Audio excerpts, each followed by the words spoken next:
Әссәләму алейкум тігінші ханымдар. Тігінші кеңестері каналына қош келдіңіздер. Сіздермен мен Анар Тулеш.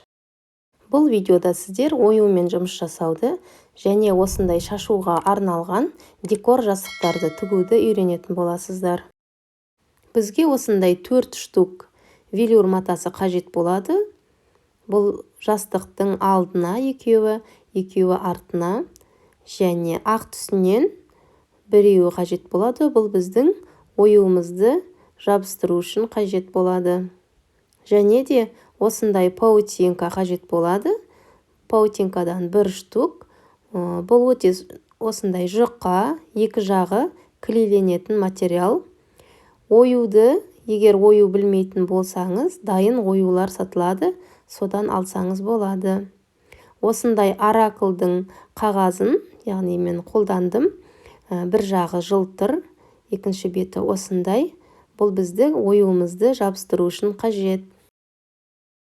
Ақ матамыздың теріс жағын өзімізге қаратып, паутинканы жақсылап орналастырамыз. Содан кейін қағазымыздың жылтыр бетін төменге қаратып, ысы утюгтеп аламыз. Барлық жері жабысуы керек, мұқият болыңыз. Жабысқаннан кейін қағазымызды ақырындап аламыз. Матамыз бір-біріне жабысып қалмауы керек. Кепкенін кішкене күтеміз. Енді сызғыштың көмегімен осылай бұрыштарынан ручкамен сызып аламыз. Бұл бізге қазір оюымызды түзеу орналастыру үшін қажет болады. Енді оюымызды әдемілеп орналастырамыз. Осы сызықтың бойына бұрышын оюдың келтіріп, түзеу етіп орналастырып аламыз. Әрбір оюдың басына қисайып кетпес үшін инемен түйрелеп аламыз. Барлық жерінен инемен түйрелейміз. Содан кейін ручкамен бастырып сызып аламыз. Мінекей, мен сызып алдым. Ендігі кезекте басы үшкір қайшымен өзіңізге ыңғайлы қайшыны алып, оюымызды ақырындап әдемілеп қиып аламыз. Сыртында, ішінде қолданатын болғандықтан оюды әдемі оюға тырысыңыз. Мінекей менің оюым дайын. Осы ішінде, сыртында қолданатын боламын.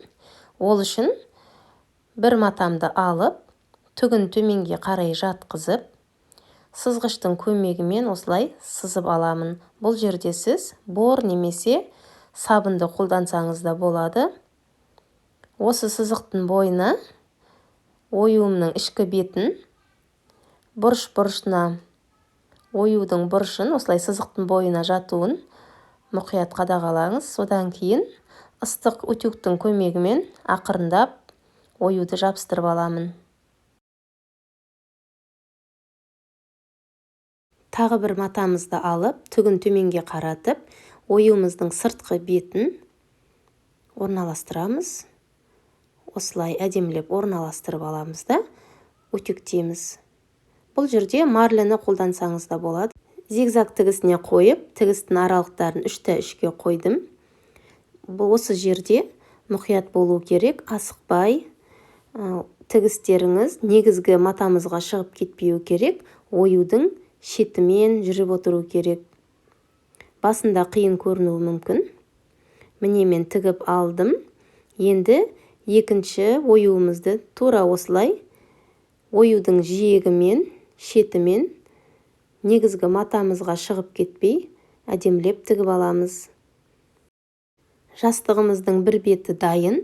Енді екінші бетін, оң бетімен оң бетін бір-біріне қаратып, шетінен 0,5-1 сантиметр аралықта түзеу тігіспен тігіп алатын боламыз. Ол үшін алдымен инемен жан-жағынан түйрелеп алыңыз.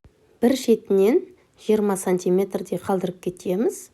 Ол біздің қазір ішіне холофайбер салу үшін қажет болады.